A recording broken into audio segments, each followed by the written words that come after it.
7h34 em Goiânia, de volta, Sagres Sinal Aberto, aqui na Sagres 730, comigo Rubens Salomão, com a Jéssica Dias e também com Cileide Alves. O PSDB realizou uma reunião com algumas das principais lideranças na última semana e definiu algumas posições importantes. O ex-governador Marconi Perillo será candidato, hoje é pré-candidato, a deputado federal. O atual presidente do partido, Jânio Darro, ex-prefeito de Trindade, é pré-candidato a governador de Goiás. E o ex-governador José Eliton é o nome indicado para assumir a presidência do partido, dos tucanos, para esse processo aí, esse ciclo da eleição de 2022. E é com o ex-governador José Eliton que a gente conversa agora para saber os rumos aí do partido, do PSDB. Ex-governador, obrigado pelo contato com a gente aqui na Sagres. Bom dia. Bom dia, Rubens Salomão. Bom dia, Cileide. Bom dia, Jéssica. E bom dia a todos os ouvintes da Sagres. Ex-governador, qual é a expectativa do senhor depois do que foi o governo do senhor, da eleição de 2018? De que maneira o senhor e o PSDB vão se reapresentar aos eleitores em Goiás? Bom, acho que é preciso levarmos um debate qualificado, um debate de alto nível, de modo que as pessoas possam comparar os governos, possam observar as realizações que foram feitas no governo, mas principalmente possam olhar para o amanhã, para o futuro, apontar os caminhos, apontar aquilo que nós entendemos que é o melhor para o desenvolvimento econômico e social de Goiás. Ou seja, eu li atentamente esse final de semana um artigo da Cileide e o podcast que vocês fizeram a respeito dessa reunião do PSDB e também da posição do MDB, e acho que sintetiza numa frase que foi estabelecida nesses dois eventos, tanto no artigo quanto no podcast, que o PSDB vai fazer política, e ao fazer política nós vamos apontar aquilo que entendemos que está equivocado no atual governo e apontar aquilo que entendemos que é positivo para o Estado para os próximos anos. Governador, bom dia. Bom dia. O PSDB ficou mais recolhido nesses últimos 2 anos. Participou das eleições municipais,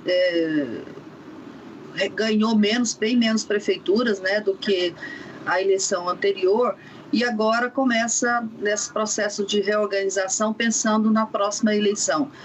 O senhor acha que o PSDB que existe hoje, passada a derrota, passada essas eleições, qual que é o PSDB que sobra? Não é o PSDB que sobra, é um partido que é consolidado no estado de Goiás, consolidado no Brasil, um partido que tem bandeiras muito fortes, um partido que estruturou politicamente um novo momento para o Brasil, a partir de políticas públicas que foram implementadas, a exemplo da política de estabilidade econômica, do Plano Real. No âmbito do estado de Goiás, nós fizemos uma verdadeira transformação econômica e social no estado.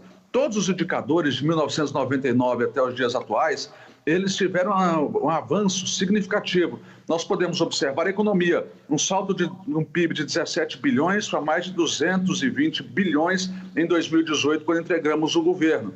Nós podemos citar dados relativos à formação dos professores. Em 99, nós tínhamos um cenário que pouco mais de 25% a 30% dos professores tinham curso superior. Nós entregamos o governo com 100% dos professores da rede estadual com curso superior. É um partido que tem o que apresentar. Naturalmente, o processo político impõe, às vezes, vitórias e às vezes derrotas, que são circunstanciais. Mas o partido é estruturado em todos os municípios goianos. O partido fez 21 prefeitos, mesmo na oposição.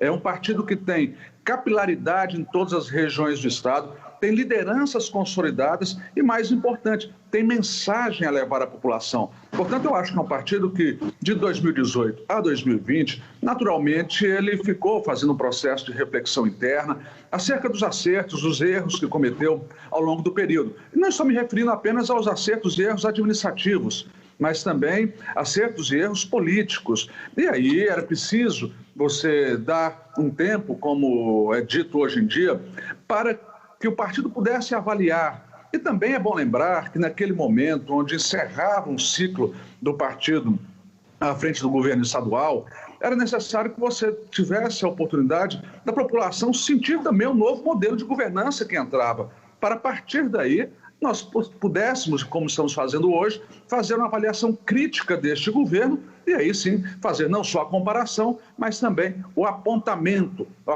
quais dos equívocos, quais são as políticas que são benéficas ao Estado de Goiás e quais foram as políticas equivocadas que geraram prejuízo e retrocesso para o Estado de Goiás. E é isso que nós vamos fazer. Vamos levar esse debate e o cidadão vai poder avaliar e fazer sua análise crítica acerca do papel de cada um dos partidos no cenário democrático. Governador, na campanha de 2018, e também isso aconteceu em 2020, na campanha dos prefeitos, o PSDB bateu nessa tecla o tempo todo do serviço prestado pelo partido.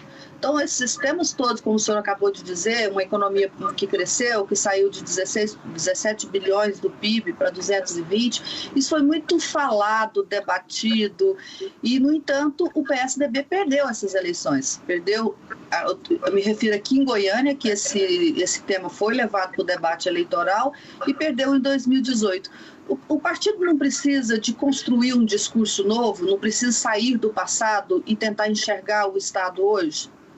Bom, primeiro eu não entendo que o partido perdeu. Acho que o presidente Jean Darro fez um belo trabalho de estruturação das diversas candidaturas. Nós fizemos, como eu disse, 21 prefeitos e mais de 40 vice-prefeitos do Estado de Goiás afora. Lembrando que somos o principal partido de oposição, aquele partido que sofre ataques constantemente do atual governo do Estado. Portanto, nós enfrentamos toda uma máquina pública do Estado de Goiás e do governo federal. E, no entanto, conseguimos nos posicionar como um dos grandes partidos do Estado.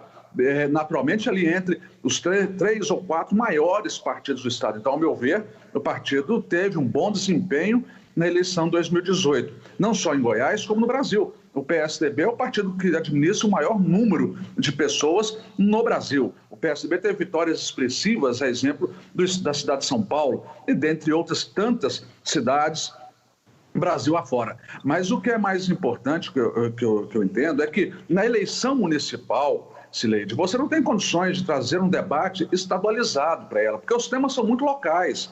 As discussões, elas se atêm muito à realidade de cada município. E, nesse aspecto, cada município desenvolveu o seu debate, sua dialética. Nós participamos, eu gravei para mais de 100 candidatos no Estado de Goiás. Não só candidatos do PSDB, como de partidos que têm relação conosco, de pessoas que têm vínculos conosco.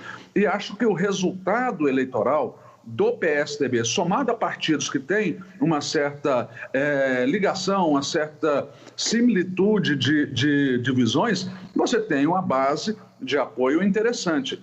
E acho que agora, a partir deste momento, é que o PSDB deve encaminhar um discurso mais proativo, mesmo porque o cidadão, ele começa a partir desse ano, 2021, fazer a sua avaliação do atual governo, porque as próximas eleições são eleições estaduais e federais.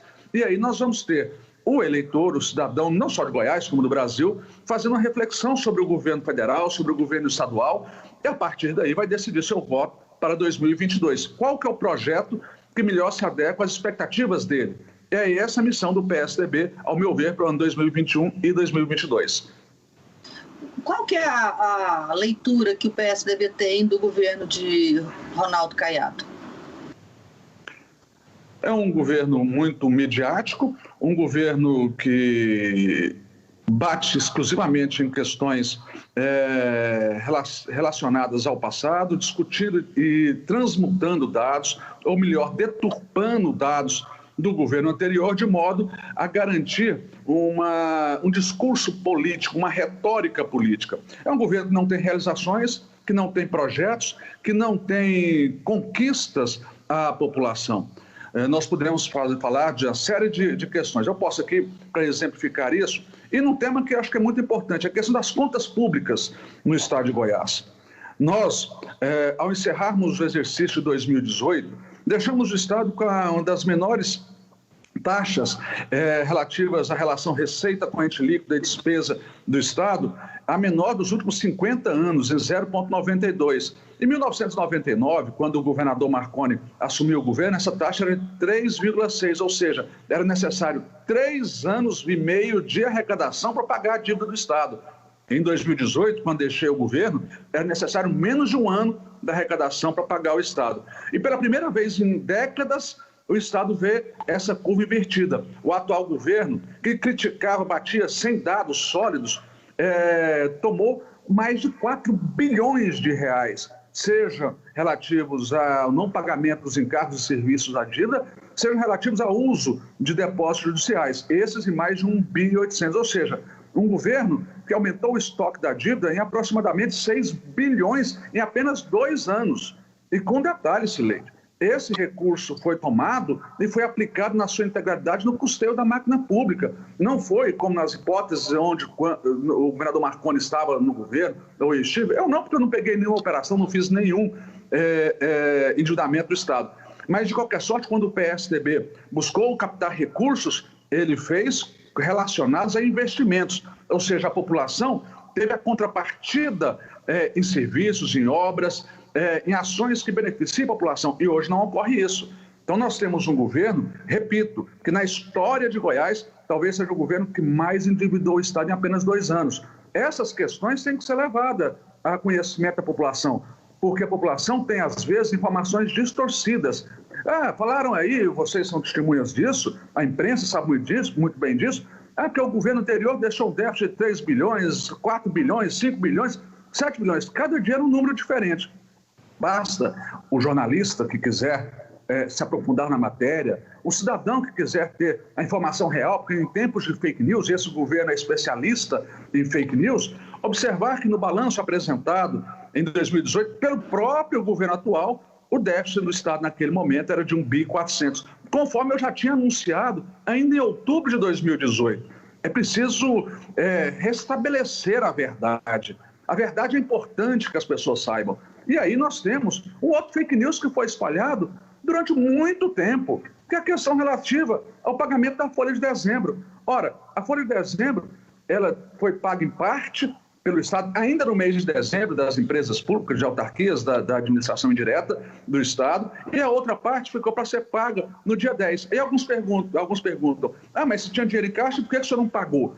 Muito simples, nós tínhamos questões orçamentárias. No orçamento daquele exercício já estava previsto, porque os pagamentos eram feitos assim, que se daria no mês subsequente até o quinto dia útil do mês, conforme era pago naquele momento e conforme a lei assim permite. Portanto, é preciso restabelecer a verdade em relação a esses temas. Mas não basta isso, é preciso apontar o futuro. E aí me preocupa muito o endividamento do Estado hoje, da forma como está sendo feita. Alguém vai pagar essa conta um dia. E o cidadão, que muitas vezes não tem conhecimento disso, precisa tomar essa informação ao pé, ter essa informação para que ele possa avaliar efetivamente o atual governo.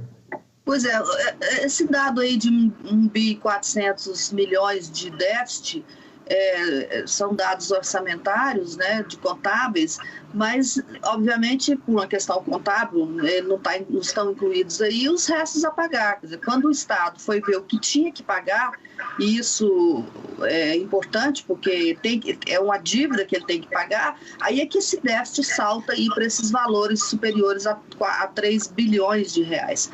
Tá certo, porque se eu tenho que pagar uma conta, ela, mesmo que ela seja os de restos a pagar, é dívida que eu vou ter que tirar do meu orçamento, certo?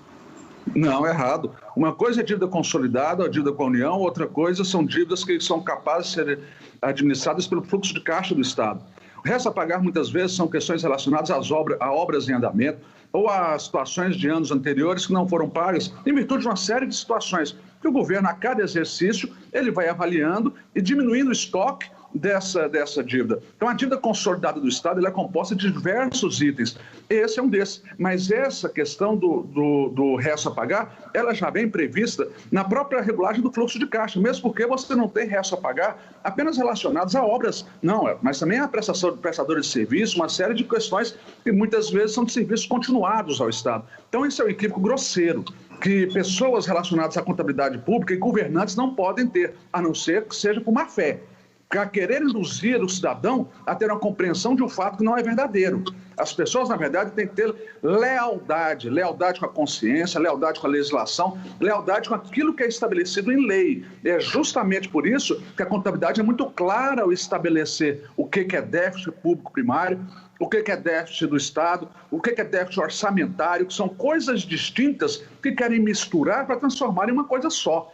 Então, esse debate é muito importante, Sileide. É por isso que eu volto a falar. Nós tínhamos uma realidade em 2018. O Estado tinha letra C no rating dele, definido pela Secretaria do Tesouro Nacional. O atual governo tentou diminuir a qualquer custo essa letra para pintar um cenário de terra arrasada que possibilitasse a ele aderir ao regime de recuperação fiscal. Ainda lá em 2019, o Tesouro Nacional disse que não, as contas do Estado estão bem comparadas a outros estados brasileiros e manteve o rating na letra C. O que significava isso? Significava que o Estado tinha capacidade de endividamento sem tomar empréstimos com o aval da União, mas mantinha a sua capacidade. Portanto, havia uma normalidade do ponto de vista fiscal do Estado. E hoje você tem um cenário diferente, por responsabilidade exclusiva. O governo, como eu disse, tomou 1,8 bilhão só de depósitos judiciais privados para manter o custeio da máquina pública. Mas 4 bi, estou colocando aqui números redondos, naturalmente, de não pagamento da dívida. Pela primeira vez em mais de 30 anos, o Estado deixa de pagar sua dívida com a União, em função de uma liminar conseguida pela Tesouro Estadual, mas de qualquer sorte, esse montante, ele vai ter que ser pago um dia. E isso vai sacrificar o governo, mas vai sacrificar principalmente a população em serviços públicos, em obras. Tanto é verdade que esse governo sequer consegue elaborar um programa de estabelecimento de projetos rodoviários. Para fazer isso, estão utilizando recursos do Fundepec e, às vezes, o produtor rural sequer sabe disso.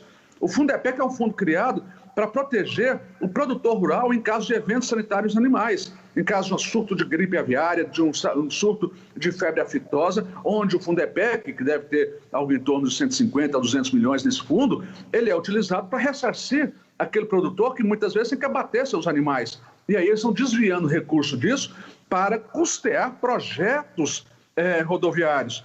Isso é legal, é ilegal? O Ministério Público está aí para avaliar essa situação. Ou pior, em algumas cidades, em algumas regiões do estado, eles estão cobrando dos produtores rurais para que eles realizem projetos rodoviários para que a GETOP possa eventualmente licitar isso, empurrando com a barriga dos produtores e mais.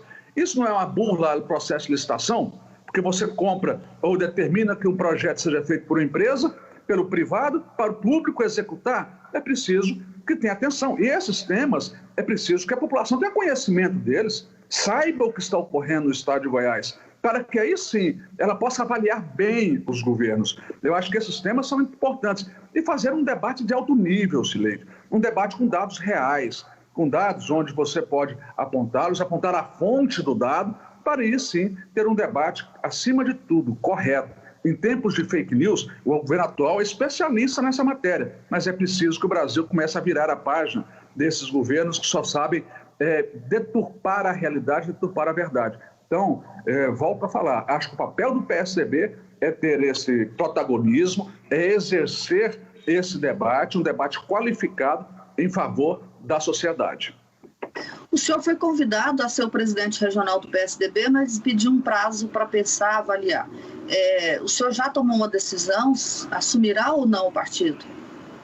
Não, eu estou amadurecendo esse tema mesmo porque tenho atividade profissional, tenho responsabilidades com aqueles que me constituíram, sou advogado, tenho uma atuação na área de pecuária também, então tenho uma série de compromissos que eu estou observando. Mas eu disse claramente na reunião aos companheiros do PSDB que ficava muito honrado com o chamamento unânime de todos que ali estavam presentes. Recebi telefonemas de praticamente todos os prefeitos do PSDB, incentivando para que assumisse essa questão, mas a decisão que passa também por um diálogo com a família. Eu acho que o PSDB tem nomes extraordinários para ocupar essa função, mas até o dia 15 de fevereiro toma a decisão sobre essa questão. Rubens, Ex-governador José Eliton conosco aqui no Sagres Sinal Aberto, falando sobre o PSDB. Ex-governador, o senhor também citou aí o discurso, né? O que é que os tucanos devem defender em relação ao legado, né? Ao que o PSDB fez no estado para esse ciclo de 22. Mas também não fica um desgaste, porque o ex-governador e lideranças importantes do partido, como Jaime Rincon, chegaram a ser presas, né? Por operações que investigam possíveis atos de corrupção. A quantidade de processos aqui responde o ex-governador Marconi Perillo, que é a principal liderança do partido. Isso também não deixa um desgaste para que o partido se reapresente ao eleitor? Bom, nós estamos vendo no Brasil um fenômeno interessante. E o Poder Judiciário está no centro dessa discussão, juntamente com o Ministério Público. As principais revistas estão demonstrando um modus operandi que, ao meu ver, no mínimo duvidoso, que foram realizadas diversas situações, não em Goiás, no Brasil como um todo. Inicialmente, esse escândalo foi apresentado pela Vaza Jato, que foi uma série de reportagens feitas por um site, e depois, agora, por todas as revistas, quando o ex-presidente Lula tem acesso aos diálogos supostamente havidos entre o ex-juiz Sérgio Moro e o procurador Deltan Dallagnol.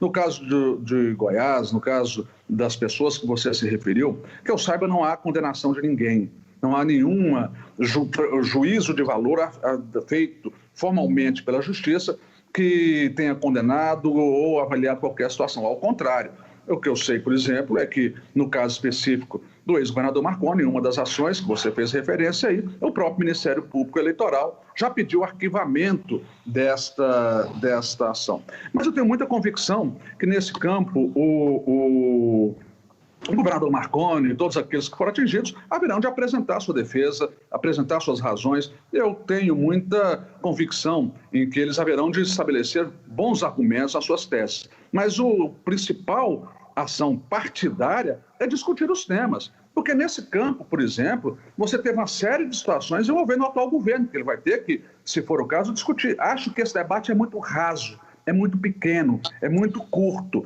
Se você pegar os últimos 2 anos, você teve uma série de situações que envolveram o atual governo. Mas nem por isso eu vou destacar que alguém é culpado ou deixou de ser culpado de determinada situação, mesmo porque esse papel cabe aos órgãos de controle, aos órgãos de fiscalização e, em última palavra, ao judiciário, quando se pronunciar sobre a matéria. Qualquer situação diferente disso é leviandade, seria violar um preceito constitucional importantíssimo para você, para a Cileide, para mim, para qualquer cidadão, que é a questão da presunção da inocência. No Brasil de hoje, nós estamos observando um fenômeno que é do apontamento, do julgamento pelas redes sociais, pelas pessoas que causam danos cruéis nas pessoas, sem sequer dar o direito de defesa, sem sequer ouvir. É preciso que tenhamos prudência nessa questão e, normalmente, políticos que adoram apontar o dedo, que adoram criticar, que adoram se arvorar no papel de delegado, de Ministério Público e de juiz,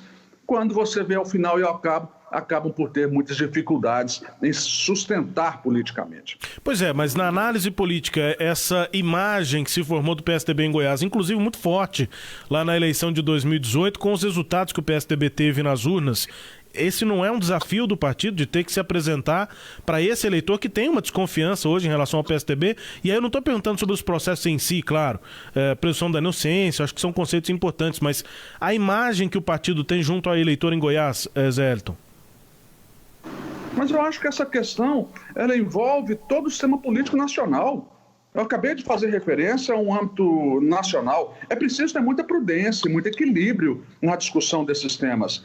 São temas que envolveram a política nacional como um todo. Acho que é importante o partido apontar suas teses, apontar suas diretrizes, discutir com a população aquilo que é correto. Acho que o PSDB não teve um desempenho ruim na eleição de 2020. No Brasil foi muito bom, já destaquei aqui os números. No estado de Goiás, ao meu ver, diante das circunstâncias onde somos o principal partido de oposição, também foi muito bom. Muito bom, onde eu tive a oportunidade de ir gravar, como eu disse agora há pouco, para diversos candidatos em diversos municípios, não só do PSDB, mas de outros partidos também. E isso demonstra que as próprias lideranças locais elas buscam a aproximação com as lideranças do PSDB. Agora, é claro que você tem que ter um debate tranquilo, um debate correto sobre a matéria. Eu tenho muito receio da leviandade que é hoje em dia de você querer transformar fatos que não estão consolidados, não reuniram provas, em fatos